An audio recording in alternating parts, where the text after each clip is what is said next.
नमस्कार, मैं राशि। आप देख रहे हैं सी न्यूज़ भारत। वक्त हो चुका है न्यूज़ बुलेटिन का। इस न्यूज़ बुलेटिन में बात करेंगे भोपाल की, जहां ऑल इंडिया मुस्लिम त्योहार कमेटी के राष्ट्रीय अध्यक्ष नियुक्त हुए। आगे बात करेंगे बिजनौर की, जहां करंट लगने से 2 लोगों की हुई मौत। साथ ही चर्चा करेंगे इगलास की, जहां लॉर्ड बुद्धा एजुकेशनल सोसाइटी ने 113वां जन्म दिवस मनाया।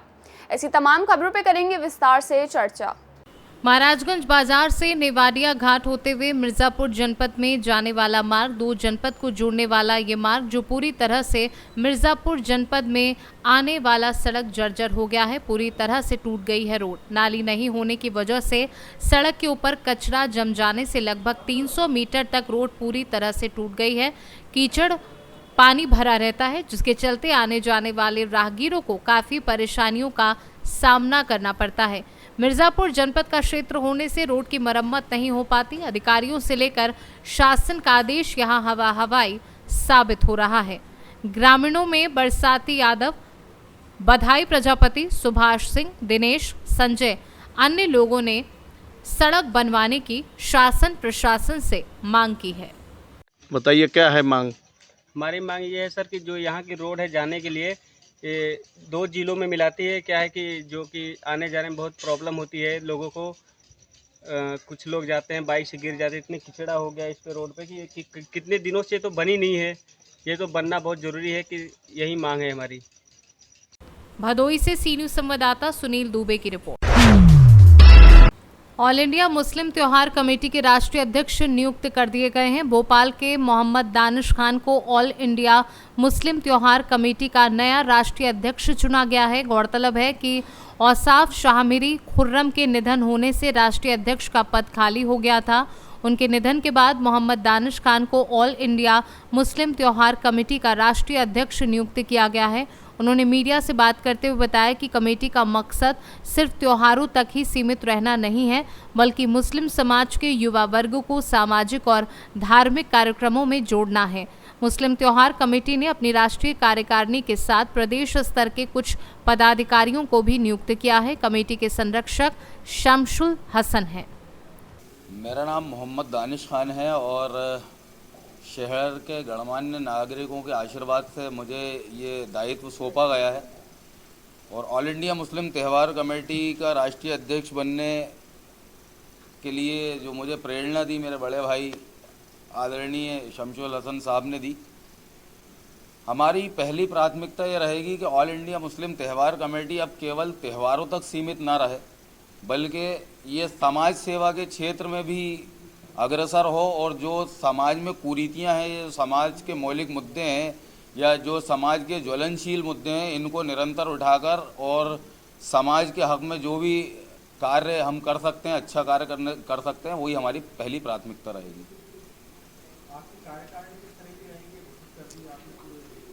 देखिए, अभी आज हम हमारे राष्ट्रीय कार्यकारिणी की घोषणा कर रहे हैं, जिसमें संपूर्ण भारत के विभिन्न प्रांतों से लोग हमने लिए हैं और हमारे कार्यकारिणी जो है वो इसको निरंतर संगठन को पूरे भारतवर्ष में काम करेगी और लोगों को, नौजवानों को जोड़ेगी, जिससे कि नौजवानों को एक सही राह दिखाई जाए और उनका एक माइंड मेकअप करके जो हमारे गलत दिशा में नौजवान जा रहे हैं उनको एक सही दिशा दी जा सके। मैं बात ऑल इंडिया मुस्लिम त्यौहार कमेटी की जी नहीं, मेरा उद्देश्य तो हमेशा से एक ही रहा है कि मध्य प्रदेश और देश और शहर की गंगा जमुनी तहजीब कायम रहे। क्योंकि ऑल इंडिया मुस्लिम त्यौहार कमेटी पहले से थी, नो डाउट, लेकिन कार्य क्या किया ये सवाल है। आज क्यों मजबूरी के तहत हम क्यों आ गया है, क्योंकि आज वो राष्ट्रीय जो अध्यक्ष थे स्वर्गवास हो चुका है उनका। हम किसी नौजवान नौसिखियों को सर पे नहीं बिठा सकते।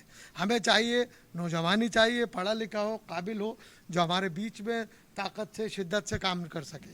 तो हमें दानिश से बेहतर नौजवानों में, क्योंकि एक्टिव पॉलिटिक्स में आज दानिश एक उभरता हुआ नया नाम था, तो हम लोगों ने, सभी लोगों ने मंथन करा, मेरे और भी जो साथी थे सब ने मंथन करके दानिश के नाम का प्रस्ताव रखा, जिससे सर्वसम्मति से हम लोगों ने स्वीकार किया और आज एक नई जिम्मेदारी एक दानिश के कंधों पे दी गई है। और हमें यकीन है कि संपूर्ण मध्य प्रदेश ही नहीं, देश में जो कुरीतियाँ हैं हिंदू मुस्लिम का नाम लेकर जिस तरह से लड़ाया जा रहा है, जिस तरह नस्लों को, नौजवानों को बांटा जा रहा है, हम उस पर सबसे पहले काम करेंगे। हम हमारी जो गंगा जमनी, जो मध्य प्रदेश की और शहर की और देश की गंगा जमनी तहजीब के लिए लड़ने के लिए हम लोग वैसे ही मशहूर हैं। हम सबसे पहले उसको कायम रखने का काम करेंगे, उसको बचाने का काम करेंगे। और ऑल इंडिया मुस्लिम त्यौहार कमेटी के बहुत सारे मसाइल और बहुत सारे जो काम कौम के, आप सभी समाजों के जो रह गए हैं और हम मुस्लिम समाज के रह गए हैं, उस समाज को लेकर सबसे पहले हम लोग फोकस करेंगे। और दानिश से ये उम्मीद करते हैं हम कि ये जो नई जिम्मेदारी सौंपी गई है, उस जिम्मेदारी को बाखूबी अपनी जिम्मेदारियों को अंजाम देंगे। जहां इनको परेशानी होगी, चाहे किसी तरह की कोई परेशानी होगी, तो हमारा जो संचालक मंडल है उसको उनकी परेशानी को, उनकी जो तकलीफ होंगी उसको, और जहां प्रशासनिक कोई परेशानी आ रही होगी उसको दूर करने का हम लोग काम करेंगे। भोपाल से सी न्यूज संवाददाता मनीष वर्मा की रिपोर्ट। जनपद बिजनौर के थाना नूरपुर क्षेत्र में धामपुर रोड पर स्थित एक रेत बजरी के ठिये पर रेत बजरी का डंपर उतारा जा रहा था, जिसमें बजरकुट रेत का भरा डंपर काशीपुर से नूरपुर आया, जो कि नूरपुर पहुंचने पर दो युवक रेत के डंपर को उतार रहे थे। अचानक डंपर के ऊपर चल रही 11,000 की लाइन की चपेट में आने से दोनों युवक आ गए, जिसमें ट्रक चालक सैफुल की मौके पर ही मौत हो गई और सोहेल को जख्मी हालत में अस्पताल में लाया गया, जिसमें डॉक्टर ने देखते हुए सोहेल को भी मृत घोषित कर दिया। दोनों के शवों को सील कर पोस्टमार्टम हेतु जिला अस्पताल मोर्चरी भिजवाया गया है। क्या नाम आपका? मोहम्मद अयूब। कहाँ के निवासी हो? शरीफ नगर। दो युवकों की मौत हुई है, क्या मामला है? जो गाड़ी थी वो टच हो गई लाइन में जी। उसके बाद में एक की हैंड टू हैंड मौत हो गई थी, एक को हॉस्पिटल ले गया है। किसकी हैंड टू हैंड हुई थी? सैफुल की। क्या कर रहे थे ये लोग?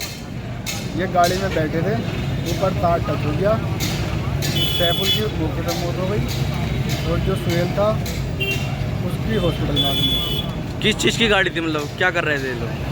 ये रेते की गाड़ी थी जी। रेता खाली कर रहे थे जी। तब ये वो हुआ। कहाँ से लेकर के आए थे माल? ये लेकर के आए थे काशीपुर से। कितना माल था? 280 कुंटल माल था। अच्छा अच्छा। और ये कहाँ के निवासी हैं?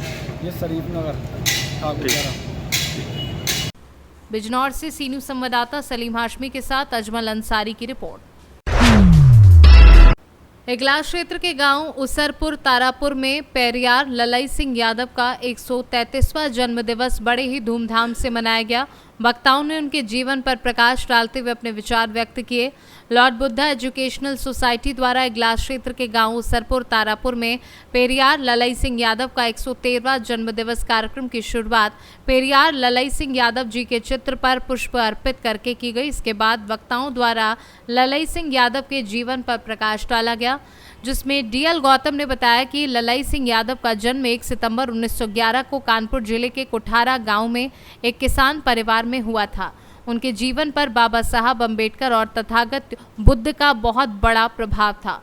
सोसाइटी की समस्त टीम द्वारा आयोजकों को बाबा साहेब की 22 प्रतिज्ञाएं भेंट कर सम्मानित किया गया, जिसकी अध्यक्षता थान सिंह ने की, संचालन यशवीर सिंह ने किया।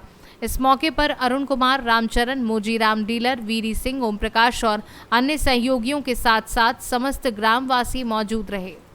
इगलास से सी न्यूज संवाददाता इंद्रजीत प्रेमी की रिपोर्ट। यूपी के शाहजहांपुर में सुंदरकांड पाठ समिति राम मंदिर द्वारा श्री कृष्णा छठी महोत्सव धूमधाम के साथ मनाया गया, जिसमें विभिन्न प्रतियोगिताओं के अलावा दही हांडी का भी आयोजन किया गया। छठी महोत्सव का शुभारंभ संतोष गुप्ता व संगीता गुप्ता ने दीप प्रज्वलित कर किया। इसके बाद जन्मोत्सव व बधाई गीतों ने सभी का मन मोह लिया। इस उत्सव पर मटकी सजाओ प्रतियोगिता में प्रथम, द्वितीय व अन्य स्थान पर रहे विजेताओं को उपहार दिए गए। गोपी श्रृंगार में विजेताओं को पुरस्कृत किया गया। समिति की सभी सदस्य सखी व गोपी बनकर आई व नृत्य प्रस्तुत किया।